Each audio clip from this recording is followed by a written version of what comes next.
guys, welcome back to my channel. I'm your host Miss KK and this is The Wave. It is your weekly show that dissects topics relating to personal, family and business finances, and really all we are hoping is that by the time we get to the end of this series you are better equipped to make sound financial decisions.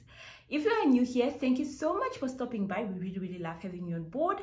Please consider clicking the subscription as well as the bell icon in the comment below so that you can be notified every time we upload a new video. And if you are already a subscriber, thank you so much. Your continued support, interaction and sharing the videos with your friends and family is highly appreciated, right? Today I'm super excited. We are starting off a new topic and this is the cost of beauty, right? I'm doing this video in response to an article I saw in the Namibian newspaper that was addressing the cost of beauty. In that article, they highlighted at some of the surgical costs that Namibians do in terms of beauty to, make sure that their skin keeps glowing and they avoid wrinkles, etc. And it also highlighted at the value of imported beauty products in the country. And it was quite a huge amount of money. So I thought I'll just highlight some of it. And I also saw a post on Facebook where one of the radio stations asked its viewer to sort of give an estimate of how much they spend on beauty products on a monthly basis.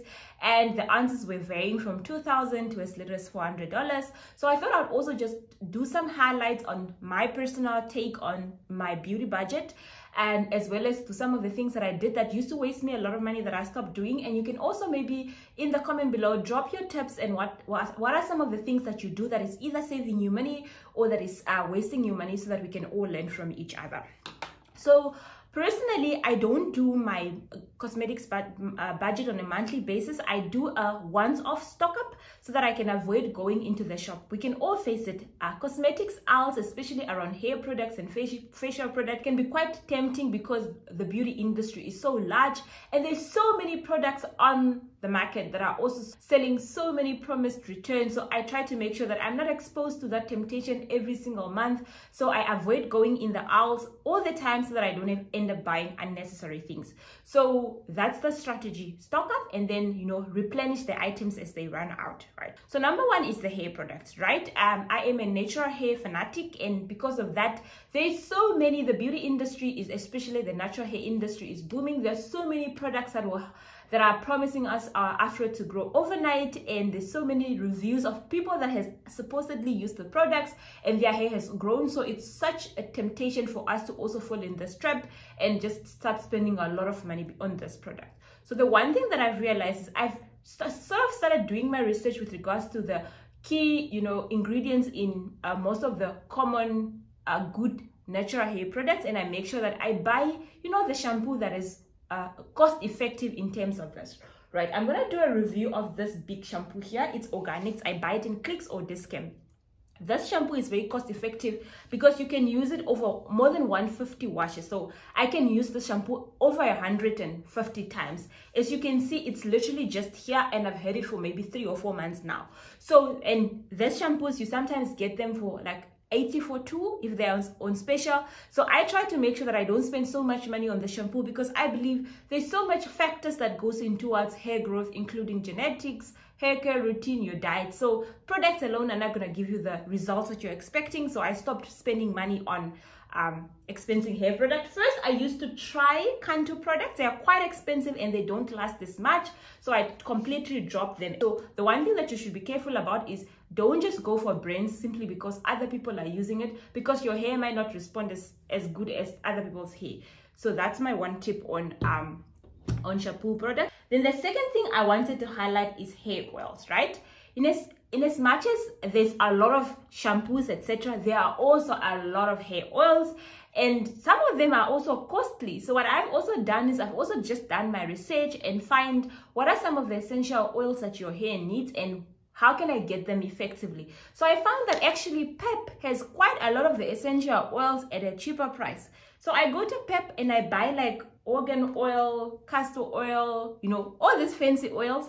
Then I do my own blend mix. So I buy this bottle of Peps. I think this ones are $19 or $20 in Pep. Then I mix it together with my other oils, and there I have a oil mixture. So instead of me buying expensive oils, I just mix up some few small bottles and I get to benefit from it. On top of that, I've also started incorporating some of the local hair oils that are very, very cheap. So one of this is Mbeke oil. This I got from my friend Candy. So I actually just buy the natural oils that are sourced locally because those ones are much cheaper. Then I mix it with your fancy oil, and there I have my oils that are lasting me longer. So that's how I've started saving money on my hair oil. So the other thing that I also want to do with regards to hair oils is you can also get from friends. Yes, we all buy this product and sometimes we don't like it. So you actually might find out you have a friend that has bought excess hair product that is willing to share. So just like I got this from my friend Megameno. So she literally had excess shea butter and she said, you know what, I can give you a few. So she gave me 2 of the tubs and I've been using them for nearly 3 months now, and the tub hasn't even gone anywhere. So like, think about it, like this, the longer it takes you to finish your hair product, and sometimes you get over hair products before they even get finished. If you reach out to your friends, you might actually realize they have other products they're not using, and that way you get to save money. Like, I didn't pay for this shea butter. So that is my hair review. Okay, moving on is my facial products. Facial products also cost quite an arm and a leg, especially if you like fancy product.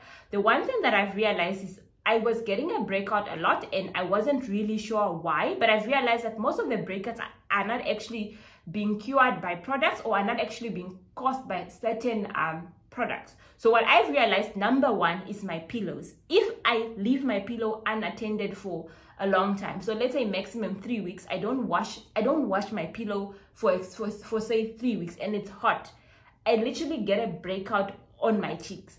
It was only when I realized that it actually solved a bulk of my problem. A lot of my breakouts were actually coming from the fact that my pillows were dirty, and when I sleep on the pillow, the hair oils get onto the pillow, and then my cheeks slips on the oily pillow and I get a breakout. So I started changing my pillows regularly. That way I saved a lot of my money from a facial product. As a matter of fact, I actually only use this hair oil at the moment. I bought it from Takulila Oils, the lady Christofina that I said she has a cosmetic business. It's Entanga oil.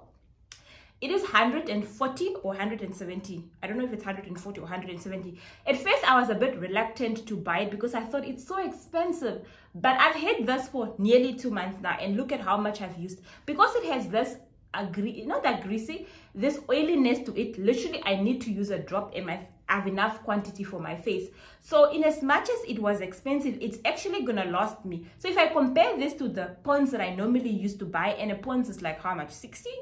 And I used to literally buy a Pond's every month, and now it's 120, and I'm on month 2 and I'm still here. So I've actually saved a lot of money. So I use this. She actually recommended it as a night oil, but I use a day oil, night oil, and nothing has happened. And since then, I haven't really gotten any breakout. You need to understand your face before you go out and spend a lot of money on facial products. So that's how I save money on facial products.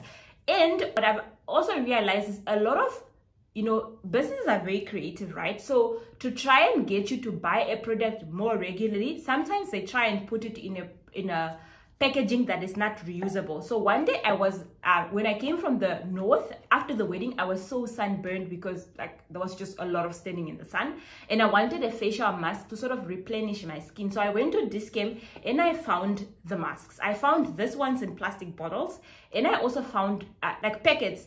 But this one was expensive compared to the packets. But the problem with the packets is if I open it, I need to use it and finish it. Whereas this one, the price difference wasn't that significant. So I think this one was $120 and the packets were $40. But I've been using this one since January and I'm still using it because the packaging is supportive. Same thing with facial hair products. Sometimes you find them in small packets such that you are forced to use it in one wash day. So you also need to be strategic. You must find products that are reusable and that won't force you to keep going back to the shop simply because of the packaging that you are using. And that's how I ended up saving some of money on my facial product. And then of course I have scrub. It's also like under 60. I think it's 59. I don't use it every day, so I scrub my face now and then, so it also lasts quite some time. And I also check expiry date. So if you're going to buy products that are going to last you a little bit longer, you need to look at the expiry date so that you're also not wasting your money and you're not going to be using expired products on your face, and in the end you end up getting breakouts. So that's also the one thing I use this. Then the other thing that I wanted to use though, it's actually body lotion. For some odd reason, I don't know how I ended up using this Vaseline, but this year alone I didn't buy a single body lotion. I've been using this Vaseline God knows since when. It's nearly finished now. If you look, it's nearly finished, but it's been doing the job just fine, and my skin isn't breaking, and it like I don't know, like I just feel like we spend so much money on things that are not adding any value to us as people. And how much is this Vaseline? It's like, I think it was less than $30. So like it really can save you a lot of money, just simply thinking about why you are buying the certain products. Are you really buying an expensive lotion because you want to buy an expensive lotion? Does it maybe smell nice and you want to be smelling nice? If that's the case, yes, of course, buy it. For example, Nivea really smells good on guys. So if that's what you want from the product, then by all means go for it. But if you just want something to moisturize your skin, to keep your skin from cracking, look for a product that's cost effective. So for me, this year, I've simply been using this. Yeah, it's been doing wonders. The deodorant, I normally buy deodorant, but this is one thing that I do with my deodorant, because I know I use it every single month, and they normally have the special 2-for-1. And when we buy it, if I'm buying a combined toiletries with my husband, I would say buy 2-for-1, but one is a man, one is a guy's one, so that way we get to save on the cost. But if he already has from the previous month and I'm running low, I'll generally also buy 2-for-1 so that I can take advantage of the price, because I know it's something that finishes within 1 month. So like this deodorant, it doesn't last more than 1 month, so this is one thing I specifically go and buy every single month. So it's also not expensive. I think you can get them for $37 if I'm not mistaken. Perfumes are also one of those things that you don't finish in 1 month, because they generally tend to last longer, and they're quite expensive to buy locally, and people that import the perfume also sell them at quite a hefty price. So this year my husband found someone that was that had an ordering business where you can order stock for you to resell. So we bought perfumes to the value of 1,000, and I think from that 1,000 we were able to get quite a few perfumes. So we just stocked up the 1,000 worth of perfume, and I think I have 3 bottles, he got 2 bottles or so, and then it will last us the whole year. So I'm still on my first bottle, so until at least early next year, mid next year, I still have perfume. So you also need to be strategic how you buy things. Don't be buying things that's going to bend your budget every month. So this is how we save money on perfume. We imported it directly because the prices locally were just extreme. So that way we got to save money. Just to start wrapping up on the conversation, I still have 2 more items that I briefly want to cover. The one is toothpaste. We are currently using Sensodyne. It's quite an expensive brand compared to the others, and this small thing is actually costing $69 or $70 at the moment. But we are using this because I have a problem of bleeding gums, and this has been recommended by some of the dentists that I've been to. So in as much as it's expensive, I'm actually using it for the health of my gums. But if you compare it with the other brands, you can get like toothpaste at 15 or at 27, Namibian dollars for some of the other brands. So it is actually quite expensive. And the disadvantage of this tub is that it actually doesn't come in a bigger, or we actually haven't been able to find something bigger than this. So we generally need to buy 2 in order for us to get through the month, because it's like 2 of us that are using it. So so why I'm actually bringing it up, you also need to look at the brands. There are sort of cheaper brands, they're expensive brands, they're generic items, and they're also branded items. But if it's something that is going to help you improve your health, I would say rather spend a few extra dollars to actually make sure that your health is intact, and that's how we ended up using Sensodyne. Lastly on my agenda is this aloe vera gel. It is something I bought simply because someone in our office was interested, and she thought it was a very good product. So I thought, it's not really expensive, let me also just try it. And it's one of those products that are actually being over advertised at the moment because of the benefits of aloe vera. But to be quite honest, I didn't see any improvement on my face, so I bought it. It wasn't expensive, but it's not something I'm going to continue buying. So that was about it in terms of my cosmetics budget. I am not really a heavy cosmetic person. So based on all those that I've actually discussed, I don't think I spend more than 300 or 400 per month on my products. And also bear in mind that I don't buy this product every single day, because remember I said my strategy is I stock up and then I replenish as we go. And the other thing that I also don't have is makeup, and makeup and also salon costs can get quite expensive. So I generally try to get my hair done at home. I get a friend of mine to come in and do my hair at home, but sometimes I also go to the salon. But even then I don't spend money because I don't go to the salon every single month. So it's really up to you to decide what actually are you currently doing as part of your beauty routine that is working and what actually isn't working. So really, that's all I had from today's discussion. I really hope you learned a thing or two. Please leave in the comment below what you are currently doing to make sure that your beauty budget is actually working for you. And also some of the things, money wasters especially, we are always interested in money wasters, because those are things that we do that is leaking our money, that we're actually not noticing that are leaking our money. That's why I'm always interested in the money wasters.